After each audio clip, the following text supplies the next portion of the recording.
Assalamualaikum warahmatullahi wabarakatuh. Di sini kami akan menjelaskan tentang Allah. Pembahasan yang pertama yakni akan membahas kata Allah, makna dasar dan makna relasionalnya. Allah adalah kata fokus tertinggi dalam sistem Al-Quran yang nilai penting dan kedudukannya tidak ada yang melebihinya. Nama Allah itu sendiri lazim di kalangan jahiliyah dan Islam.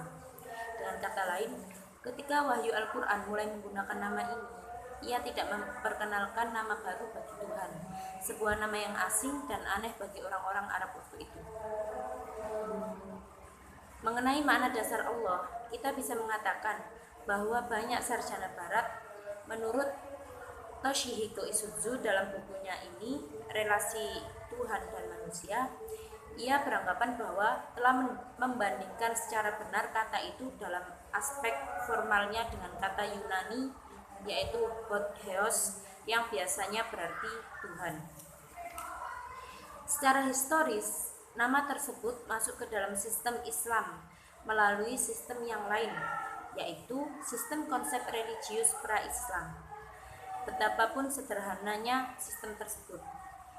Secara semantis, implikasi fakta ini menunjukkan bahwa sebelum makna dasar kata ini mendapat tambahan lain dalam sistem besar jahiliyah, ia telah memperoleh makna relasional khusus yang terkait dengan Weltanschauung jahiliyah.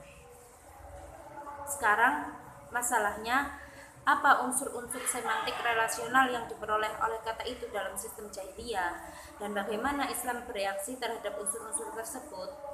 Apakah Islam sama sekali menolak semua sistem tersebut karena secara hakiki bertentangan dengan konsep baru tentang Tuhan?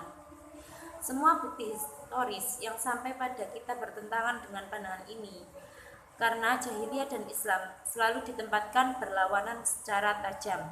Hampir secara naluriah, kita cenderung berpikir bahwa mesti terjadi konflik sempurna dalam setiap hal antara keduanya ketika Islam lahir.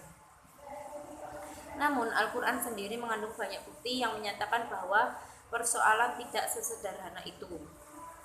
Tentu saja, dari semua unsur relasional yang muncul di sekeliling konsep Allah dalam sistem jahiliyah, Islam menemukan beberapa unsur yang benar-benar keliru.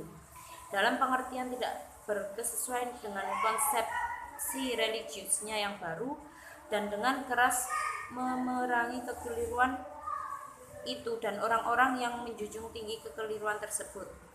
Dari unsur-unsur yang tak dapat disetujui tersebut, yang terutama adalah gagasan bahwa Allah, meskipun diakui sebagai Tuhan tertinggi, mengizinkan eksistensi yang disebut sekutu atau syuraka di samping Dia.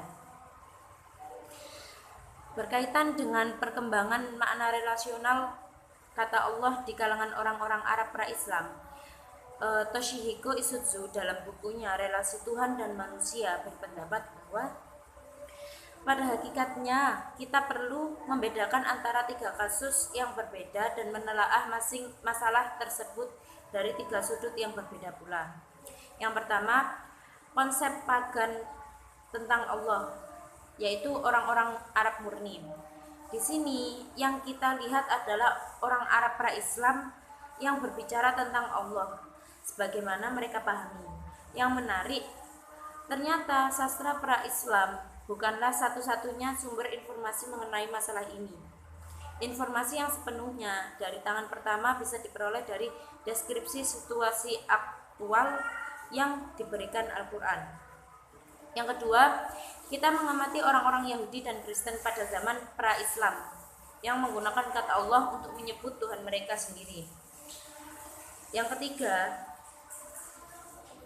kita melihat orang-orang Arab pagan, Arab jahiliyah murni non-Kristen dan non-Yahudi yang mengambil konsep Tuhan Injil dengan kata Allah. Ini terjadi misalnya ketika seorang penyair Badui mendapat kesempatan menulis pujian terhadap seorang raja Kristen atau pelindungnya, seperti sering ia lakukan pada zaman jahiliyah. Dalam kasus semacam itu, dia menggunakan kata Allah baik sengaja maupun tidak sengaja dalam pengertian Kristen dan sudut pandang Kristen, meskipun dalam kenyataannya dia sendiri orang pagan. Untuk ketiga kasus yang telah kita sebutkan tadi, bisa kita tambahkan satu kasus lagi, satu kasus khusus yang ekstrim, yang tidak tergantung pada dan terpisah dari lainnya sampai Islam muncul dan membawanya serentak dalam cahaya sejarah yang cemerlang.